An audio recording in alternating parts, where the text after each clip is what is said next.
ಓಂ ಆದಿಪರಾಶಕ್ತೈ ನಮಃ. ಆತ್ಮೀಯರೇ, ಕೆಲವು ದಿನಗಳ ಹಿಂದೆ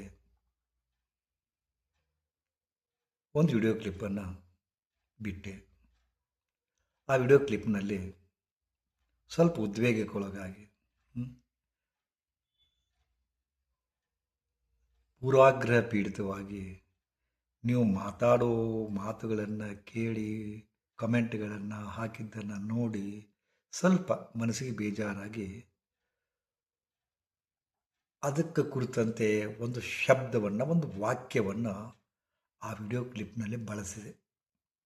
ಅದು ಏನಪ್ಪ ಅಂದ್ರೆ ಮಂಗ್ಯಾನ ಮಕ್ಕಳ ಅಂತ ತಿಳ್ಕೊಂಡು, ಮಂಗ್ಯಾನ ಮಕ್ಕಳ ಅಂತ ಬೈಕೊಂಡು ಒಂದು ನನ್ನ ಅಸಮಾಧಾನವನ್ನು ಅದರಲ್ಲಿ ಉಸಿರಿದ್ದೇನೆ. ನಿಮಗೆ ಹೊಟ್ಟೆ ಬೆಂಕಿ ಹತ್ತು ಆ ಮಾತು ಕೇಳಿ. ಕಮೆಂಟ್ ಆಳಿ ಬಂದ ಬಿಟ್ಟು ಬೇಕಾದಷ್ಟು ಮಾಡಿರಿ, ನೀವು ಬೇಕಾದಷ್ಟು ಚಲೋ ಹೇಳ್ರಿ, ಏನೇ ಮಾಡಿರಿ, ಒಂದು ತಪ್ಪು ಸಿಕ್ತಿಲ್ಲೋ ಹುರಿದು ಮುಕ್ಕಿ ಬಿಡ್ತೀರಿ ಎಲ್ಲರನ್ನು. ನಾನು ಒಂದು ಮಾಧ್ಯಮ ಅಷ್ಟೇ, ನಾನೊಂದು ನಿದರ್ಶನ ಅಷ್ಟೇ. ಎಲ್ಲ ನಡೀತದದು. ಮಂಗ್ಯಾನ ಮಕ್ಕಳ ಅನ್ನೋದು ಒಂದು ಬೈಗಳ ಅಂತ ತಿಳ್ಕೊಂಡ್ರಿ. ಅಲ್ರಿ, ನಾವು ಉತ್ತರ ಕರ್ನಾಟಕದ ಮಂದಿ ಏನೇನು ಮಾತಾಡ್ತೀವಿ ಬೈಗಳನ್ನ ಮಂತ್ರ ಅಂತ ತಿಳ್ಕೊಂಡಿವಿ. ನಾವು ಮಾತಾಡಿದ್ರೆ ಸೊಂಟದ ಕೆಳಗಿನ ಮಾತಾಡ್ತೀವಿ ನಾವು. ಇವು ಮಂಗ್ಯಾನ ಮಕ್ಕಳ ಅನ್ನೋದು ಅತ್ಯಂತ ಸುಸಂಸ್ಕೃತವಾದಂಥ, ಅದು ಬೈಗಳು ಅಲ್ವೇ ಅಲ್ಲ ಅಂಥದ್ದೊಂದು ಶಬ್ದ. ಅದು ನಾ ಬಳಸಿದ್ದು ನನಗೆ ಗೊತ್ತಿದೆ. ಇದಕ್ಕಿಂತ ನಮ್ಮ ಉತ್ತರ ಕರ್ನಾಟಕದ ಮಂದಿ ಹೆಂಗೆ ಬಳಸ್ತಾರಪ್ಪ ಅಂದ್ರೆ ಮಂಗ್ಯಾನ ಮಗನ, ಸುಳೆ ಮಗನ, ಹಾದ್ರಿಗಿತ್ತಿ ಮಗನ, ಇಂಥವೆಲ್ಲ ಬಳಸ್ತಾರೆ. ಇವು ಕಾಮನ್, ಮೋಸ್ಟ್ ಕಾಮನ್. ಇನ್ನೂ ಕೆಲವು ಬಳಸ್ತಾರೆ ಸೊಂಟದ ಕೆಳಗಿನ ಮಾತುಗಳನ್ನು. ಅವು ನಾ ಬಾಯಿಲಿ ಹೇಳಬಾರ್ದು, ಹೌದಾ? ಇಂಥವೆಲ್ಲ ಕೇಳಿ ಕೇಳಿ ಅಭ್ಯಾಸ ಆಗಿರ್ತದ. ಅವು ನಿಮಗೆ ಏನು ಅನಿಸೋದಿಲ್ಲ. ಬಟ್ ನಮ್ಮಂಥವ್ರ ಬಾಯಿಯಿಂದ ಇಂಥದ್ದೊಂದು ಶಬ್ದ ಬಂದಾಗ ನಿಮಗದು ಘಾಸಿಗೊಳಿಸ್ತದ. ಆದರೆ ಒಂದು ತಿಳ್ಕೊಳ್ಳಿ, ಮಂಗ್ಯಾನ ಮಕ್ಕಳ ಅನ್ನೋದು ಬೈಗಳು ಅಲ್ಲವೇ ಅಲ್ಲ. ತಿಳ್ಕೊಂಬೇಡಿ. ಕ್ಲಾರಿಫೈ ಮಾಡ್ತೀನಿ ನಾನು. ಹೆಂಗೆ ಬೈಗಳಲ್ಲ? ನಾವು ಮಂಗನ ಸಂತತಿಯವರೇ, ಮಂಗನ ಮನಸ್ಸುಳ್ಳವರೇ, ಒಬ್ಬರನ್ನ ನಂಬಿದವರಲ್ಲ, ಒಂದು ಕಡೆ ನಿಂತವರಲ್ಲ. ಒಮ್ಮೆ ಇಲ್ಲೇ ಒಮ್ಮೆ ಅಲ್ಲೇ ಮಂಗ್ಯಾನ ಥರ ಹಾರಾಡ್ತೀವಿ ನಾವು. ಅದಕ್ಕೆ ಮಂಗ್ಯಾನ ಮಕ್ಕಳ ನಾವು. ಮತ್ತು ತಿಳಿದು ನೋಡ್ರಿ, ಮಂಗ್ಯಾನ ಮಕ್ಕಳ ನಾವು. ಮಂಗ ಒಂದು ಕಡೆ ನಿಲ್ಲದೆ ಹೇಗೆ ಆ ಕೊಂಬೆಯಿಂದ ಈ ಕೊಂಬೆಗೆ ಚಲಿಸುತ್ತಾ ನಾವು ಹಾಗೇ ಇದೀವಿ. ಒಂದು ದವಾಖಾನೆ ತೋರಿಸ್ತೀವಿ, ಅದು ಸಮಾಧಾನ ಇರೋದಿಲ್ಲ, ಮತ್ತೊಂದು ದವಾಖಾನೆ. ಒಬ್ಬ ಗುರುಗಳ ಕಡೆ ಹೋಗ್ತೀವಿ, ಸಮಾಧಾನ ಇರೋದಿಲ್ಲ, ಮತ್ತೊಂದು ಗುರುಗಳ ಕಡೆ. ಅವ್ರ ಕಡೆ ಹೋಗ್ತೀವಿ, ಸಮಾಧಾನ ಇರೋದಿಲ್ಲ, ಮತ್ತೊಂದು ಕಡೆಗೆ. ಒಂದು ಹೆಂಡತಿ ಕಟ್ಕೊಂಡಿರ್ತೀವಿ, ಆದ್ರೆ ಇರೋದನ್ನು ಬಯಸೋದಿಲ್ಲ, ಮತ್ತೊಂದು ಹೆಂಡತಿ ಕಡೆಗೆ. ಅದು ಹೆಂಡತಿ ಕಡೆಗೆಲ್ಲ, ಮತ್ತೊಂದು ಹೆಣ್ಣಿನ ಕಡೆಗೆ, ಪರಸ್ತ್ರೀ ಕಡೆಗೆ ನಮ್ಮ ಜಿಗಿತೀವಿ ನಾವು. ಹೀಗೆ ಇದು ನಮ್ಮ ಗುಣ. ಮಂಗ ಅನ್ನೋದು ಒಂದು ಗುಣವಾಚಕ, ಅದು ಹೌದಾ? ಸ್ವಭಾವವಾಚಕ ಅದು. ಅದಕ್ಕೆ ನಿಮಗೆ ಬೈದಿನ ತಿಳ್ಕೊಂಡ್ರಪ್ಪ ಅಂದ್ರೆ ನೀವು ಹಂಗೆ ತಿಳ್ಕೊಂಡ್ರೆ ನಾನರ ಏನು ಮಾಡಲಿ? ಅದಕ್ಕೆ ಇವತ್ತು ಏನಾಗಿದೆ ನಮ್ಮ ಪರಿಸ್ಥಿತಿ, ಎಷ್ಟು ಸೂಕ್ಷ್ಮ ಆಗಿದೆಯಪ್ಪ ಅಂತಂದ್ರೆ, ಮೊದಲ ಒಂದು ಕಾಲ ಇತ್ತು, ವಿದ್ಯಾರ್ಥಿಗಳಿಗೆ ಹೊಡಿತಿದ್ರು, ಬಡಿತಿದ್ರು, ಮೂಲದಂಡಿ ಅಂತ ಹಾಕ್ತಿದ್ರು, ದಂಡನೆ ಕೊಡ್ತಿದ್ರು, ಒಂಟೆಕಾಲು ನಿಲ್ಲಿಸ್ತಿದ್ರು, ಬಿಸಿಲಾ ನಿಲ್ಲಿಸ್ತಿದ್ರು, ಚಡಿ ಛಮ್ ಛಮ್, ವಿದ್ಯಾ ಗಮ್ ಗಮ್ ಅಂತಿದ್ರು, ಹೌದಾ? ಅದಕ್ಕೆ ಅಂತ ಇದನ್ನು ಕೊಟ್ಟು, ಶಿಕ್ಷೆ ಕೊಟ್ಟು, ಅವ್ರಿಗೆ ಅದು ಉದ್ದೇಶ ಇತ್ತು. ಏನಪ್ಪ ಅಂದ್ರೆ ಇವರಿಗೆ ತಪ್ಪಿಗೆ ಶಿಕ್ಷೆ ಕೊಡಬೇಕು, ಅವ್ರಿಗೆ ಉದ್ಧಾರ ಮಾಡ್ಬೇಕಂತ ತಿಳ್ಕೊಂಡು. ಅದು ಶಿಕ್ಷೆ ಅಂತ ತಿಳ್ಕೊತಿದ್ರೇನು? ಅವರು ಹೊಡಿತಿದ್ರು, ಬಡಿತಿದ್ರು, ಚಡಿ ತುಂಬ್ಕೊಂಡು ಹೊಡಿತಿದ್ರು. ಅವರು ಯಾರು ಏನಕ್ಕೆ ಕೇಳ್ತಿರ್ಲಿಲ್ಲ. ಆದರೆ ಉದ್ದೇಶ ಗೊತ್ತಿತ್ತು ಅವ್ರಿಗೆ. ಅದು ಇವತ್ತು ಏನಾಗಿದೆ ಅಂದರೆ, ಯಾರನ್ನು ಬೈಯೋಂಗಿಲ್ರಿ. ಯಾರಿಗೆ ಬೇರೆ ಬೇಕಾರೆ ಮಕ್ಕಳು ಬೇಯಿಸ್ಕೊಳೋದಿಲ್ಲ, ಹೆಂಡತಿ ಬೇಯಿಸ್ಕೊಳೋದಿಲ್ಲ, ಹೊರಗಿನವ್ರಿಗಂತೂ ಮುಗ್ದ ಹೋತು, ನಿಮ್ಮನ್ನು ಹೊಡೆದ ಬಿಡ್ತಾರೆ. ಏನ್ರಿ ಬೇದ್ರೆ ಯಾಕೆ ಕಲೆ ಮಗನ ಅಂತಂತಾರೆ ಅವರು, ಹೌದಾ? ಅಂಥ ಕಾಲ ಬಂದದ. ಎಲ್ಲರೂ ಸ್ಟ್ರಾಂಗ್ ಅದರ, ಏನೂ ಅನ್ನೋಂಗಿಲ್ಲ. ಒಂದು ಏನರ ಅಂದ್ರಪ್ಪ ಅಂದ್ರೆ ಹೋಗಿ ಉರುಳಾಗ್ತಕ್ಕಂಥ, ಹೋಗಿ ಆತ್ಮಹತ್ಯೆ ಮಾಡ್ಕೊಳ್ತಕ್ಕಂಥ ಸೂಕ್ಷ್ಮವಾದ ಮಕ್ಕಳದಾರ. ಒಂದು ಏನರ ಅಂದ್ರಪ್ಪ ಅಂದ್ರೆ ನಮ್ಮನ್ನೇ ಕೊಲೆ ಮಾಡ್ತಕ್ಕಂಥ ಮಂದಿ ಅದಾರ, ಹೌದಾ? ಇಂಥ ಸ್ವಭಾವದ, ಇಂಥ ಒಂದು ಮನುಷ್ಯ, ಅವನು ಏನು ಆಗಿದೋ ಗೊತ್ತಿಲ್ಲ. ಕೆಲವು ದಿನಗಳ ಹಿಂದೆ ಬೇಕಾದ ಮಾಡ್ತಿದ್ರು. ಹೊಡಿತಿದ್ರು. ಬಂದು ಹೇಳ್ತೀನಲ್ಲ, ದೇವಸಾಯರು, ರಾಜರು, ಸಾಮಂತರು, ಮಂತ್ರಿಗಳು, ಇದು ಅಧಿಕಾರಿಗಳು ಹ್ಯಾಂಗ ಚೀತು ಅಂತ ಉಳ್ತಿದ್ರು. ಹಿಂಗೆ ನಿಂತರಪ್ಪ ಅಂತಂದ್ರೆ ಬಯಸ್ಕೊಂತಿದ್ರು. ಆ ಕಾಲ ಹೋಯ್ತು. 6 ಮೊಳದ ದೇಹಾನ ಮೂರದ್ದು ಮಾಡಿಕೊಂಡು 3 ಗೇನ್ ಮಾಡಿಕೊಂಡು ಬಗ್ಗಿ ತಗ್ಗಿ ನಡೀತಕ್ಕಂಥ ಕಾಲ ಹೋತ್ರಿ. ಎಲ್ಲರೂ ಸ್ಟ್ರಾಂಗ್ ಅದಾರ, ಎಲ್ಲರ ಕಡೆ ರೊಕ್ಕದ. ಮತ್ತು ರೊಕ್ಕದ ಅಂದಮೇಲೆ ದಿಮಾಕದ, ಗರ್ವದ, ಅಹಂಕಾರದ, ಸೊಕ್ಕದ. ನಾ ಏನು ಕಮ್ಮಿ, ನೀ ಏನು ಕಮ್ಮಿ ಅಂತ ಹೊತ್ತಿನಾಗ ಯಾರು ಬೇಯಿಸ್ಕೊಳ್ಳೋದಿಲ್ಲ. ನಿಮಗೆ ಬೈತಾರ, ಅದು ತಾವು ಬೇಯಿಸ್ಕೊಳ್ಳೋದಿಲ್ಲ. ನಿಮಗೆ ಮೋಸ ಮಾಡ್ತಾರೆ, ಅದು ತಾವು ಮೋಸ ಮಾಡ್ಕೊಂಡ್ರೆ ಅವ್ರ ದುಃಖ ಆಗುತ್ತೆ, ಸಿಟ್ಟು ಬರ್ತದೆ.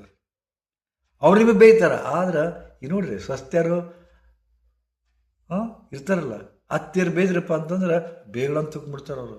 ಚಲೋ ಹೇಳಿದ್ರೆ ಬೈಗಳ್ರಿ. ಈಗ ಯಾರ ಬಂದಾಗ ಒಂದಿಷ್ಟು ಚಂದಗಿರವ ಸೀರೆ ಉಟ್ಕೊ ಅಂದ್ರೆ ಬೈಗಳಾಗುತ್ತದು. ಮೊಬೈಲ್ ನೋಡಬೇಡ ಅಂದ್ರೆ ಬೈಗಳಾಗುತ್ತದು. ಚಂದಾಗ ಓದ್ಕೊ ಅಂದ್ರೆ ಬೈಗಳಾಗುತ್ತೆ. ಸರಿಯಾಗಿ ಕಾಲೇಜ್ ಹೋಗು ಅಂದ್ರೆ ಬೈಗಳಾಗುತ್ತೆ. ಈಗದು ಇಷ್ಟು ಸೂಕ್ಷ್ಮ ಕಾಲದ ಅಂತಾದ್ರಾಗ ನಮ್ಮ ಹಂಗೇನ ಮಕ್ಕಳು ಅಂದ್ಬಿಟ್ರಪ್ಪ ಅಂದ್ರೆ ಮತ್ತೆ ನೀವು ಸಹಜ ತಿಳ್ಕೊಂಡೇ ಬಿಡ್ತೀರಲ್ಲ. ಅದಕ್ಕೆ ತಿಳ್ಕೋರಿ, ಬುದ್ಧಿಗೇಡಿಗಳಿದ್ರಿ ನೀವು. ಬುದ್ಧಿ ಒತ್ತಟ್ಟು ಇಟ್ಬಿಟ್ಟಿರಿ. ನಿಮ್ಮ ತಲೆಯಾಗ ಇದ್ದಿದ್ದು ಸಮಯಕ್ಕೆ ಒದಗದ ಬುದ್ಧಿ ಕತ್ತೆ ಲದ್ದಿ ಅಂತಾರಲ್ಲ. ಯಾತಕ್ಕೆ ಅಂದ್ರು ಯಾತಕ್ಕೆ ಬೇಜಣ್ಣು ಖಬರ್ ಸೈತಿಲ್ಲ ನಿಮ್ಗೆ.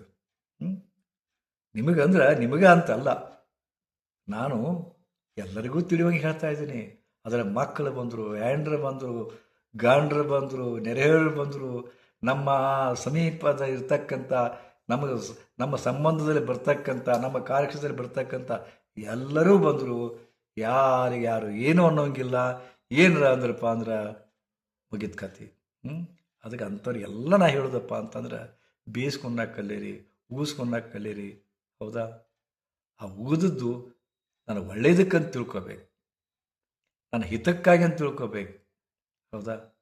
ಸೊ ಆ ಬುದ್ಧಿ ಬಂದಾಗ ಆ ಬೈಗಳು ಆಗೋದಿಲ್ಲ, ವರ ಆಗ್ತದೆ. ಹೌದಾ? ವರ ಆಗ್ತದೆ. ನಿಮ್ಮ ಕಲ್ಯಾಣಕ್ಕಾಗಿ ಬೇಯ್ದ್ರೆ ಅಂತ ಯಾಕೆ ತಿಳ್ಕೊಬಾರ್ದು? ತಂದೆ ಮಕ್ಕಳಿಗೆ ಬೇಯ್ದ್ರೆ, ತಾಯಿ ಮಕ್ಕಳಿಗೆ ಬೇಯ್ದ್ರೆ ಅದು ಹೆಂಗೆ ಬೈಗಳಾಗ್ತದೆ? ಅದ್ರ ಹಿಂದಿನ ಉದ್ದೇಶ ಯಾಕೆ ತಿಳ್ಕೊಳ್ಳೋದ್ರಿ ನೀವು? ಯಾಕೆ ಬೈದರು ಅಂತ ತಿಳ್ಕೊಂಡು ಯಾಕೆ ತಿಳ್ಕೊಳ್ಳೋದಿಲ್ಲ? ಮೊಬೈಲ್ ನೋಡಬೇಡ ಅಂದ್ರೆ ಬೈಗಳೇನು? ಸರಿಯಾಗಿ ಓದು ಅಂದ್ರೆ ಬೈಗಳೇನು? ಆಕಿನ ಕೂಡಿ ಯಾಕೆ ಹೊಕ್ಕೀರಿ ಅಂದ್ರೆ ಬೈಗಳೇನು? ಅವನು ಕೂಡಿ ಯಾಕೆ ಅಡ್ಡಾಡ್ತಿ ಅಂದ್ರೆ ಬೈಗಳೇನು? ಅದು ಇಷ್ಟು ಸತ್ಯವನ್ನು ನುಡಿದ ಸಹಿತ ನಿಮಗೆ ತಡ್ಕೊಳಕ್ಕಾಗೋದಿಲ್ಲಪ್ಪ ಅಂತಂದ್ರೆ ನಿಮಗೇನು ಅನ್ಬೇಕು? ಅದಕ್ಕೆಲ್ಲ ತಂದೆ ತಾಯರು ಹಡಿಯೋದು ಒಂದ ಮತ್ತು 2 ಹರಿದಿರ್ತಾರೆ. ಒಂದು ಏನೋ ಆಗಿರ್ತೈತಿ, ಮತ್ತೊಂದು ಎವಟ್ಟಾಗಿರ್ತೈತಿ. ಅದಕ್ಕೆ ಏನರ ಅಂದ್ರೆ ಮತ್ತು ಇವನು ಎಲ್ಲರೂ ಓಡಿಬಿಟ್ರೆ, ಎಲ್ಲರೂ ಓಡಿ ಹೋದ್ರೆ ಅಂಜಿಕೆ ಮ್ಯಾಗ ಅವ್ರು ಹೊಳ್ಳಿ ಏನರ ಅನ್ನಿಸ್ತೈತಿ ಸಹಿಸ್ಕೊಂತಾರೆ. ಯಾಕೆ ಹೊಳ್ಳಿ ನನ್ನ ಮಗುವಿಗೆ ಬೇಯ್ದ್ರಪ್ಪ ಅಂದ್ರೆ ಮತ್ತೆ ಓಡಿ ಹೋದ್ರೆ ಮತ್ತು ಇರೋ ಆಸ್ತಿ ಯಾರಿಗೆ ಹಂಚಬೇಕು? ಮತ್ತು ಮನ್ಯಾಗ ಯಾರು ವಾರಸದಾರ ಬೇಕು? ಇದು ನಿಮ್ಮ ದೌರ್ಬಲ್ಯ ಆಗ್ತದೆ. ಅವ್ರು ಆಟ ಆಡಿಸ್ತಾರೆ. ತಂದೆ ತಾಯಿಯರನ್ನು ಎಷ್ಟು ಬೈತಾರ್ರಿ ಈಗಿನ ಹುಡುಗರು ಹುಡುಗಿಯರು. ತಿರಸ್ಕಾರ ಮಾಡ್ತಾರೆ, ನಿಕೃಷ್ಟ ಕಾಣ್ತಾರೆ. ಇವು ಸಹಿಸ್ಕೊಂತಾವು.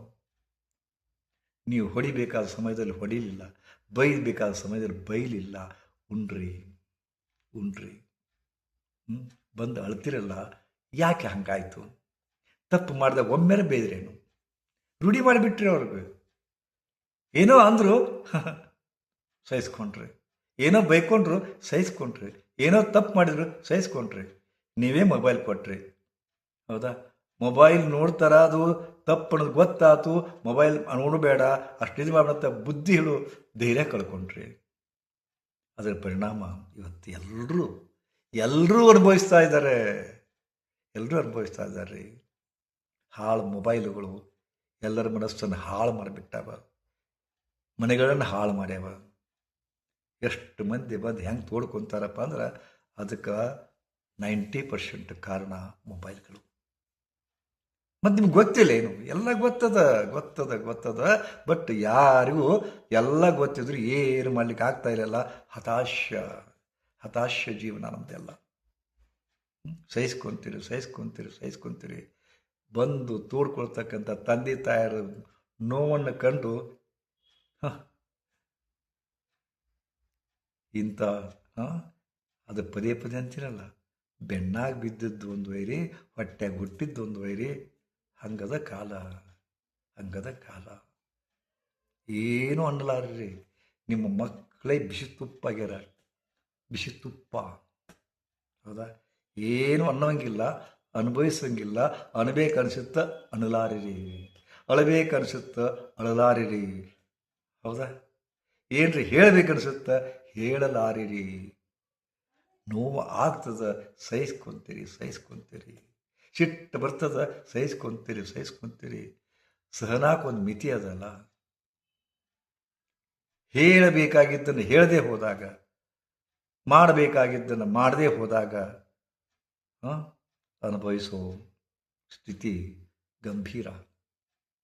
ಹೌದಾ? ಅದರಂಥ ಕಷ್ಟ ಯಾವುದೂ ಅಲ್ಲ. ಅದೊಂದು ಗ್ಯಾಸ್, ಅದೊಂದು ಸಿಲಿಂಡರ್. ಹೌದಾ? ಅದೊಂದು ಉಬ್ಬಿದ ಬಲೂನ್ ಟಬ್ ಅಂತ ಹೊಡಿತೈತಿ. ನಿಮ್ಮ ಸಹನೆ ಕಟ್ಟೆ ಹೊಡೆದಾಗ ಏನೋ ನಿರ್ಣಯ ತಗೊಂತೀರಿ.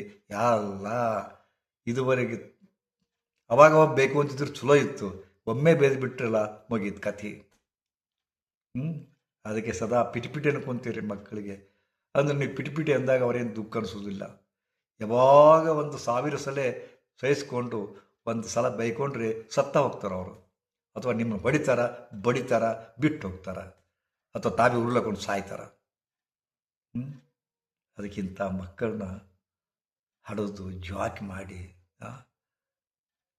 ಸೆರಗಾಗ ಕೆಂಡ ಕಟ್ಕೊಂಡು ಬದುಕು ಮಾಡ್ತಕ್ಕಂಥ ಬದುಕು ಯಾರಿಗೆ ಬೇಕ್ರಿ? ಸೆರಗಿನಾಗ ಬೆಂಕಿ ಕಟ್ಕೊಂಡ್ರಿ, ನೀವು ಕೆಂಡ ಕಟ್ಕೊಂಡ್ರಿ. ಆ ಕೆಂಡಗಳು ಮತ್ತಾರಲ್ಲ, ನಿಮ್ಮ ಮಕ್ಕಳು, ನಿಮ್ಮ ಹೆಂಡತಿ, ನಿಮ್ಮ ಗಂಡ. ಹೊರಗಿನವ್ರು ತ್ರಾಸು ಕೊಡೋಕ್ಕಿಂತ ಹೆಚ್ಚಿಗೆ ನಿಮ್ಮವರೇ ನಿಮ್ಗೆ ತ್ರಾಸು ಕೊಡ್ತಾ ಇದ್ದಾರ. ಗಂಡ ಇಷ್ಟು ಹೊಸ ಕೊಡ್ತಾನೋ? ಯಾವ ಹೆಣ್ಣು ತೊಳ್ಕೊಂತಾಳ? ತನ್ನ ಗಂಡ ತನ್ನನ್ನು ಬಿಟ್ಟು ಮತ್ತೊಬ್ಬಕ್ಕೆ ಕೂಡ ಅದಾನ ಅಂದ್ರೆ ಯಾವ ಹೆಣ್ಣು ಸಹಿಸ್ಕೊಂತಾಳ? ಆದರೆ ಎಂಥ ಹತಾಶೆ ಮನೋಭಾವ, ಏನು ಮಾಡ್ಲಿಕ್ಕೆ ಆಗ್ತಾ ಇಲ್ಲ. ಮಕ್ಕಳು ಎದುರ ಯಾರ ಜೊತೆಗೂ ಲವ್ ಮಾಡಿ ಓಡಿ ಹೋಗ್ತಾರ.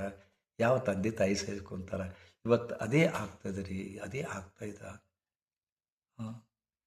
ಈಗ ಮ್ಯಾರೇಜ್ ಎಂಗೇಜ್ಮೆಂಟ್ ಅನ್ನೋದಿಲ್ಲ, ಏನು ಮದುವೆ ಕನ್ಯಾ ನೋಡೋದು ಅನ್ನೋದಿಲ್ಲ.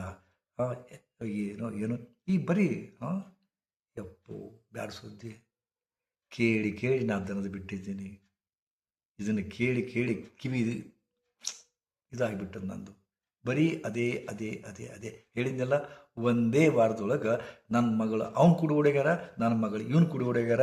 ಏನಾರ ಮಾಡ್ರಿ, ಏನು ಮಾಡ್ಬೇಕು ನಾನು? ಅದಕ್ಕೆ ಮೊನ್ನೆ ತಾನೇ ಒಂದು ಮಂತ್ರವನ್ನು ಕೊಟ್ಟಿದ್ದೀನಿ. ನಿಮ್ಮ ಮಕ್ಕಳನ್ನ ಹತೋಟಿಯಲ್ಲಿಡಲಿಕ್ಕೆ, ನಿಮ್ಮನ್ನು ಬೈದೇ ಇರಲಿಕ್ಕೆ ಅನೇಕ ತಂತ್ರಗಳನ್ನ ಹೇಳಿದ್ದೀನಿ ನಾನು. ಸೊ ಆ ತಂತ್ರಗಳನ್ನ ಮಾಡಿರಿ. ಆದರೆ ಒಂದು ಬಾಲಿಶ್ ಅನ್ಬೇಡ್ರಿ, ನಾ ಹೇಳಿದ್ದಿಲ್ಲ. ಮೂಢನಂಬಿಕೆ ಅನ್ಬೇಡ್ರಿ. ಹಾಗಿದ್ರೆ ನೋಡಕ್ಕೆ ಹೋಗ್ಬೇಡ್ರಿ, ಮಾಡೋಕ್ಕೂ ಹೋಗ್ಬೇಡ್ರಿ. ನಾನು ಹೇಳೋದು ನಿಮಗೆ ಒಳ್ಳೆತನ ಆಗಲಿ, ಒಳ್ಳೇದು ಆಗಲಿ ಅನ್ನೋ ಉದ್ದೇಶಕ್ಕಾಗಿ ಒಂದು ಪ್ರಯತ್ನ. ಹೇಗೆ ಒಬ್ಬ ಡಾಕ್ಟರ್ ಕಡೆ ಹೋದಾಗ ಅವ್ರು ನಿಮ್ಮ ತಲೆನೋವು ಒಂದಾಗ ಒಂದು ಗುಳಿಗೆ ಕೊಡ್ತಾರೆ. ಕಮ್ಮಿ ಆಗದೆ ಇದ್ದರೆ ಅದಕ್ಕೆ 108 ಕಾರಣಗಳಿರ್ಬೋದು. ಹೌದಾ? ಡಾಕ್ಟರ್ ಗುಳಿಗೆ ಕೊಟ್ಟ ಕಮ್ಮಿ ಆಗಲಿಲ್ಲ ಅಂತ ತಿಳ್ಕೊಂಡು. ಹಾಗೆ ಇದು ಕೂಡ ಹಾಗೆಯೇ. ನಿಮ್ಮ ಅನೇಕ ಸಮಸ್ಯೆಗಳನ್ನು ಕೇಳಿ ನಾನು ಏನೋ ಹೇಳ್ಬೋದು. ನಿಮ್ಮ ಕರ್ಮಾದಿಗಳು ಅದಕ್ಕೆ ಕಾರಣ ಇರ್ಬೋದು. ನೀವು ಮಾಡಿದಂಥ ಹಲ್ಕ ಕೆಲಸಗಳು ಕಾರಣ ಇರ್ಬೋದು. ನಿಮ್ಮ ಪಾಪ ನಿಮ್ಮನ್ನು ಕಾಡ್ತಾ ಇರ್ಬೋದು, ಮಕ್ಕಳ ರೂಪದೊಳಗೆ, ಹೆಂಡತಿ ರೂಪದೊಳಗೆ. ಮತ್ತು ನಾನು ಒಂದಿಷ್ಟು ಹಿಂಗೆ ಮಾಡ್ರಿ ಅಂತ ಹೇಳಿದ ಕೂಡಲೇ ಅಷ್ಟು ಕರಗುತ್ತೇನು? ಒಂದು ಪ್ರಯತ್ನ ಮಾಡಿರಿ. ನಾನು ಒಳ್ಳೆಯದಿಂದ ಹೇಳಿದ್ದೀನಿ, ನೀವು ವಿಶ್ವಾಸಕ್ಕೆ ಮಾಡಿರಿ. ಆಗಲಿಲ್ಲ, ನನ್ನ ಕರ್ಮ ಅಂತ ತಿಳ್ಕೊರಿ ಅಷ್ಟೇ. ಗುರುಗಳು ಒಳ್ಳೇದು ಹೇಳಿದ್ರು ಕರೆ, ನಾ ಮಾಡಿದೆ. ಅದನ್ನೆಲ್ಲ ಚಂದ ಮಾಡ್ತೀರೇನೋ? ಇಲ್ಲ, ನಾ ಕೇಳಿದಾಗ ಹೇಳ್ತಾರೆ 10 ದಿವ್ಸ ಮಾಡಿದೀನಿ ರೀ, ಅಲ್ಲಿ ಹೂದು ಬಂತು ಬಿಟ್ಟಿನ್ರಿ ಅಂತಂತಾರೆ. ಮತ್ತು ನಮ್ಮ ಮ್ಯಾಗ ಗೂಬೆ ಹೊರಿಸ್ತಾರೆ. ಗುರುಗಳು ಹೇಳಿದ್ದನ್ನು ಮಾಡಿದೆ, ಆಗಲಿಲ್ಲ ಅಂತಾರೆ. ಶ್ರದ್ಧಾದಿಂದ ಮಾಡಲ್ಲ, ಅಪನಂಬಿಕೆಯಿಂದ ಶುರು ಮಾಡ್ತಾರೆ. ಅಪನಂಬಿಕೆಯಿಂದ ಶುರು ಮಾಡ್ತಾರೆ ಇವರೆಲ್ಲ. ನೋಡೋದು ತಡಿ, ಒಂದು ಕೈ ಹೇಳ್ಯಾರ, ಇವರು ಹೇಳಿದ ಸರಿ ಐತಿ ಅಂತ ಚೆಕ್, ನನ್ನನ್ನು ಚೆಕ್ ಮಾಡಕ್ಕೆ, ಆ ಮಂತ್ರನೂ ಚೆಕ್ ಮಾಡಕ್ಕೆ ಮಾಡ್ತಾರೆ. ಇಲ್ಲ ರೀ, ನಂಬ್ರಿ ನಂಬ್ರಿ ನಂಬ್ರಿ. ವಿಶ್ವಾಸ ಇಡ್ರಿ ಇಡ್ರಿ ಇಡ್ರಿ. ನಿಮ್ಮನ್ನು ನೀವೇ ಚೆಕ್ ಮಾಡ್ಕೊಳ್ಳಿ. ಮಾಡುವಾಗ ನಿಮ್ಮ ನಂಬಿಕೆ ಇಲ್ಲ ಅಂತ ಅನಿಸಿದರೆ ಮಾಡಲಿಕ್ಕೆ ಹೋಗಬೇಡ್ರಿ. Waste waste waste. ಕಾರಣ ನಾನು ಬೈದರೆ ಪ್ರಸಾದ್ ಅಂತ ತಿಳ್ಕೊಳ್ಳಿ ಅದನ್ನು. ಎಷ್ಟು ಮಂದಿಗೆ ನಾನು ಕಾಲೇಜಿನಲ್ಲಿ ಪ್ರಾಧ್ಯಾಪಕನಿದ್ದೆ ಇದ್ದಾಗ ನನಗೆ ಸಹಿಸ್ಕೊಳ್ಳೋಕೆ ಹಾಕಿದ್ದಿಲ್ಲ ಕೆಟ್ಟದ್ದನ್ನು. ಅವರು ಸಿಗರೇಟ್ ಸೇದಿದ್ರೆ, ಯಾರು ಹುಡುಗಿಯರು ಚುಡಾಯಿಸಿದ್ರೆ, ಯಾರು ತಂಬಾಕು ಹಾಕೊಂಡ್ರೆ, ಗುಟ್ಕಾ ಹಾಕೊಂಡ್ರೆ ಬೀಸಿ ಕಪಾಳ ಗೆಡ್ಡೆ ಹೊಡೆದೆ ನಾನು ನಮ್ಮ ಹುಡುಗರಿಗೆ. ವಿಚಿತ್ರ ಅಂದ್ರೆ ನಾನು ಯಾರಿಗೆ ಹೊಡೆದೀನಿ ಅವ್ರು ದೊಡ್ಡ ದೊಡ್ಡ ಪೋಸ್ಟ್ನಾಗ ಅದಾರ. ಅವ್ರು ಬಂದು ಹೇಳ್ತಾರೆ, ಗುರುಗಳ ನಿಮ್ಮ ಕಡೆದು ಹೊಡೆಸ್ಕೊಂಡೀನಿ, ನಾವು ದೊಡ್ಡವನಾಗೀನಿ, ನಿಮ್ಮ ಕಡೆದು ಹೊಡೆಸ್ಕೊಂಡೀನಿ, ನಾವು ಆಫೀಸರ್ ಆಗೀನಿ ಅಂತಾರೆ. ಅದರಾಗೂ ನನಗೊಂದು ವಿಷಾದದ ನಗು ಬರ್ತದೆ. ಅಂತೂ ತಪ್ಪು ಮಾಡಿದ್ದು ಅವ್ರಿಗಿನ್ನೂ ಐತಿ, ಬಡಿಸ್ಕೊಂಡಿದ್ದು ಇನ್ನೂ ಮನಸ್ಸಿನಾಗ ಐತಿ. ಅದಾಗೆ ಸಹಿತ ಪ್ರೀತಿಯಿಂದ ಬಂದು ಹೇಳ್ಕೊತಾರಲ್ಲ ಅಂತಿಕೊಂಡು. ಆದ ಕಾರಣ ನಿಮ್ಮ ಮಕ್ಕಳಿಗೂ ಹೊಡೀರಿ, ಬಡೀರಿ ತಪ್ಪು ಮಾಡಿದಾಗ. ಯಾತಕ್ಕಂದ್ರೆ ಒಂದು ದಿವಸ ಇದೇ ಮಕ್ಕಳು ಇದನ್ನ ಇಟ್ಕೊಂಡು ನಿಮ್ಮ ಬೈತಾರ. ಹೆಂಗೆ ಬೈತಾರೆ ಗೊತ್ತದನು? ನಾವು ತಪ್ಪು ಮಾಡಿದಾಗ ನೀವು ನಮ್ಮನ್ನು ಬೈದು ಬುದ್ಧಿ ಹೇಳಬೇಕಾಗಿತ್ತು, ಮಾಡಲಿಲ್ಲ. ತಂದೆ ತಾಯಿಯಾಗಿ ನಿಮ್ಮ ಜವಾಬ್ದಾರಿ ಸರಿಯಾಗಿ ನಿರ್ವಹಿಸಲಿಲ್ಲ, ಅದಕ್ಕೆ ನಾವು ಹಿಂಗೆ ಬಂದೀವಿ ನೋಡು ಅಂತಾರೆ ವಾಳಿ. ಗೊತ್ತಾ? ನೀವು ಬೈದೇ ಇದ್ದದ್ದನ್ನು ಒಂದು ಬಂಡವಾಳ ಮಾಡ್ಕೊತಾರೆ. ನೀವು ಬೈದು ಹೇಳಬೇಕಾಗಿತ್ತು, ನಮಗೆ ದಂಡಿಸ್ಬೇಕಾಗಿತ್ತು, ನಮಗೆ ನೀವು ಅದನ್ನು ಮಾಡಲಿಲ್ಲ. ಕೊಟ್ಕೊತೀರಿ ಅವಾಗ ಅನ್ರಿ. ಎಲ್ಲ ಲಕ್ಷ್ಯ ಇಡ್ರಿ. ಅದಕ್ಕೆ ಮಕ್ಕಳನ್ನ ಯಾವಾಗ ಪ್ರೀತಿಸ್ರಿ. ತಪ್ಪು ಮಾಡಿದಾಗ ಯಾವಾಗ ದಂಡಿಸ್ಬೇಕು, ಸಕಾಲಕ್ಕೆ ದಂಡಿಸ್ರಿ, ಸಕಾಲಕ್ಕೆ ಬೇರಿ.